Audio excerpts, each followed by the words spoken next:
নমস্কার, আমি তুতুল ভট্টাচার্য। তোমাদের সবাইকে আমার এই চ্যানেলে অনেক অনেক ওয়েলকাম। আজকে তোমাদের সাথে শেয়ার করব ড্রাগন ফ্রুট গাছটার মাটি কিভাবে রেডি করি আর এটাকে কিভাবে লাগাবো। চলো তাহলে লাগিয়ে নেওয়া যাক। দুদিন আগে বাড়ি গিয়েছিলাম, এই গাছটা আমার দিদি আমাকে দিয়েছে, তার জন্য অনেক থ্যাংক ইউ দিদি। আর এই ইনডোর প্ল্যান্টটাও বেশ কিছুদিন ধরে ভাবছিলাম কিনবো করে, কিন্তু সেটাও আমার আর কিনতে হলো না। এই দুটোও আমার একটা ফ্রেন্ড আমাকে গিফট করলো, ওকেও অনেক থ্যাংক ইউ। চলো তাহলে লাগিয়ে নিই। ড্রাগন ফ্রুট যে একটা ক্যাকটাস প্রজাতির গাছ আমরা কিন্তু কম বেশি সবাই জানি। আর এই ক্যাকটাস গাছকে কিভাবে কেমন মাটিতে লাগালে ভালো গ্রো করবে ওটাই আজকে তোমাদের সাথে শেয়ার করব। যারা আমার মতন নতুন তাদেরও এই ভিডিওটাতে অনেক হেল্প হবে। ড্রাগন ফ্রুট গাছ কিন্তু বালি বালি মাটিতে কিন্তু বেশি ভালো গ্রো করে। যাদের মাটি একটু বেশি আটালো তারা 50% কি 60% বালি ওর মধ্যে মেশাবে। আর যাদের মাটি একটু বালি বালি মতনই রয়েছে তাহলে 30% বালি ওর সাথে মেশাবে। ভালো করে মিক্স করে ওর মধ্যে 2-3 মুঠো গোবর সার মেশাবে। ভালো করে ওটাকে মিক্স করে লাগিয়ে নেবে। নার্সারি থেকে যেমনভাবে গাছটা আনা ছিল এর রুটটাকে আমি একটু ডিস্টার্ব করলাম না, ওইভাবেই আমি লাগিয়ে নিলাম।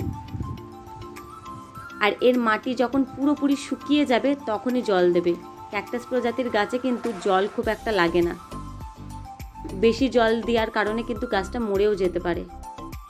এই ইনডোর প্ল্যান্টটাও কিন্তু ক্যাকটাস প্রজাতিরই গাছ, এতেও কিন্তু জল বেশি লাগবে না। এতেও আমি হাফ মাটি হাফ বালি দিয়ে গাছটাকে লাগিয়ে নিলাম। আমরা শখের বসে অনেক কিছু তো লাগিয়ে নিই, ভালো লাগে বলতে, কিন্তু তার ব্যাপারে আমাদের কোনো আইডিয়া থাকে না। তার ফলে কিন্তু অনেক গাছ নষ্ট হয়ে যায়, মারাও যায়। একটা ভুল থেকেই আমরা একটা শিক্ষা নিয়ে থাকি। এই গাছ কিন্তু এর আগেও আমি লাগিয়েছিলাম, কিন্তু আমি জানতাম না এতে জল বেশি লাগে না। আমি যেমন অন্য গাছে জল দিই এই গাছটাতেও কিন্তু আমি তেমনভাবে জল দিতাম। তার ফলে কিছুদিন পর পাতাগুলো সব পচতে শুরু করে গেল। এর জন্য এখন আমি বুঝে গেলাম যে এটাতে জল বেশি লাগে না, আর এটাতে বালির মধ্যে যদি মিক্স করে লাগানো হয় তাহলে এই গাছটা কিন্তু খুব ভালোভাবে গ্রো করবে। আর এই পাতাবাহারটা আমি যখন নার্সারি থেকে নিতে গেলাম তখন দেখি এইভাবেই একটা টবের মধ্যে পুরোপুরি ভরে রয়েছে, একটুও মাটি দেখা যাচ্ছে না, মানে পাতায় পুরোপুরি সবুজ হয়ে রয়েছে ওই ফ্লাওয়ার পটটা। আমার কাছেও এমনই একটা পট রয়েছে, তাই ভাবলাম এটাতে আমিও একবার ট্রাই করে দেখি না কতদূর কি হয়। এর জন্য 3 করে 3টে লাগিয়ে নেব আর ওয়েট করব এটার ভালোভাবে গ্রো হওয়ার। নার্সারির দাদাটা বলল এটা নাকি বর্ষাকালে খুব ভালো গ্রো করে, আর এখন খুব একটা ভালো গ্রো করবে না, তবু আমি লাগিয়ে নিচ্ছি, দেখা যাক সামনে কি হয়।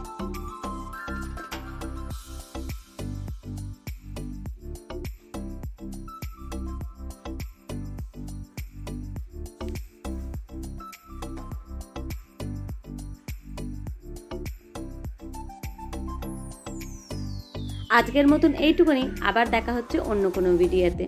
টাটা।